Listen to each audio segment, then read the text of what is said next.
Good Erev Shabbos Kodesh, Parshas B'Shalach, which is Shabbos Shira, Shabbos Kodesh, and Parshas Tu Bishvat, all happening at the same time. What's the common denominator of the three? So before we get to the special common denominator of this triple three, we're going to discuss two interesting halachas that are connected, very much connected in the Teras HaMachshava and the thought process of this Shabbos. The first one is the custom of putting out crumbs, breadcrumbs, on this Shabbos, Shabbos Shira. Where does this custom come from? Different opinions. Mainly, the idea is to give thank yous to the birds. The birds, first of all, according to Chazal, or sages teach us that they sang also songs while the Jewish people were crossing the Yam Suf. Number two, the birds did us a great favor. When Dasan and Aviram, the troublemakers, were trying to trick and make Moshe Rabbeinu not look good by leaving out the man outside of the fields, the birds went and ate it. So we say thank you to the birds, and therefore we put out crumbs. So why is that such a problem? The reason is because in Shulchan Aruch, the way we paskin, you could only feed animals that you're responsible for. Your own animal, you're responsible, you could feed it. It's not your animal, it's just animals out in the streets. You can't feed those animals. So how can we feed the birds? And therefore there's three opinions how to get around this problem. One opinion says, which was a big dispute between the Chazon Ish and the Stipler, they said you should do it before Shabbos. Leave some crumbs out before Shabbos, and many people do this. Others say no, put it after Shabbos. And then there are those that say Shabbos is okay. Why? The Rosh Hashanah says it's okay. And the reason for that is because this Shabbos, we are responsible for the birds. It is our responsibility. You know why? Because saying thank you is a responsibility. Another interesting discussion that the poskim discuss, different rabbis, is in regard to whether you're allowed to pray for the esrog. There's a custom quoted in the Bnei Yissaschar to daven on Tu Bishvat, on the 15th of Shvat, for a beautiful esrog.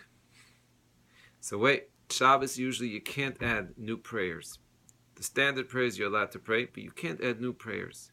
One of the major reasons is that we shouldn't lose ourselves in pain, and rather we should be in a state of delight. Rav Shlomo Zalman Auerbach, the great sage, the past generation, says you could daven for an esrog. You know why? For spiritual things you could daven on Shabbos. For physical things you don't. Extra physical things, the physical needs, money making. In fact, the guy that's selling the esrogim and the lulavim, he can't pray on Shabbos. But the person that wants the esrog for himself, so he should fulfill the commandment, the lulav and the esrog, he could daven on Shabbos. And the reason is because when we ask for an esrog, it's not about the esrog, hopefully. It's not about the physical, beautiful esrog. Because after Sukkot, of course, we know it's worth $1. And before Sukkot and during Sukkot, it's worth hundreds of dollars, perhaps. It's because the esrog represents the heart.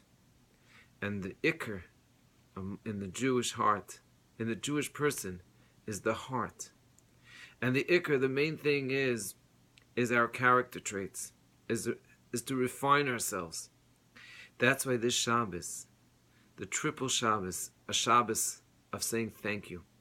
Saying thank you is the most fundamental character trait that a Jew must have, and really every human being, to be able to recognize the good. It's the challenge of today. A world, a generation that's so blessed, such bountiful of everything that we want instantly, has created a very sad generation. And the answer is very simple. Why? It's because the secret, it's not even a secret, Rav Nachman, we used to call it the secret of happiness, is to focus on what we have, is to appreciate what we have. And the medicine and the antidote for being depressed is focusing on what we don't have. Hakoras HaTov, recognizing the good, is what it's all about, this Shabbos. Number one, Shabbos, the song of Shabbos is Tov Lahodas L'Hashem. It's good to say thank you. Number two, Shabbos Shira, is to express our thanks to the birds. And number three, Tu Bishvat itself, to eat the fruits. What's the idea of eating the fruits? The Yerushalmi in Kiddushin says that a God is going to judge us for many things, but one of them is that we're going to give a din v'cheshbon. We're going to have to explain why we didn't taste the fruits that God gave us. Can you imagine?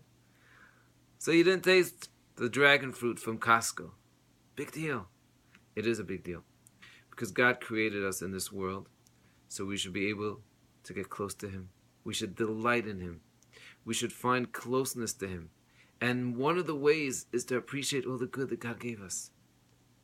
That's how we connect to Him. So if you're not eating that fruit, at least tasting it, you're going to have to be judged for that too. This Shabbos is a Shabbos where we teach ourselves and our kids to learn to focus on all the good that we have in life. You know, they say the story, and unfortunately you hear these stories all the time, a bat mitzvah. It's a story that I heard not so long ago. There was a bat mitzvah. Beautiful. The table was set with every type of spoon and fork, gold and silver. It's beautiful. The napkins, the cups, the entertainment. Finally, the bat mitzvah girl walks in. She looks, she takes one look, and she says, "The napkins." And the mom says, "What? What's wrong?" "The napkins, they're not folded right." And funny and sad at the same time. Today, we could have the most beautiful world, we could have the most beautiful life, and then we find one thing that's wrong, and that's where our focus falls into. This Shabbos, we strengthen our hakaras hatov, recognizing the good, and we say thank you Hashem, and we sing about thank you Hashem, and we look at the fruits and the vegetables and everything, and the snow too. The snow is a gift. Everything is a gift. Thank you Hashem. Have a beautiful Shabbos.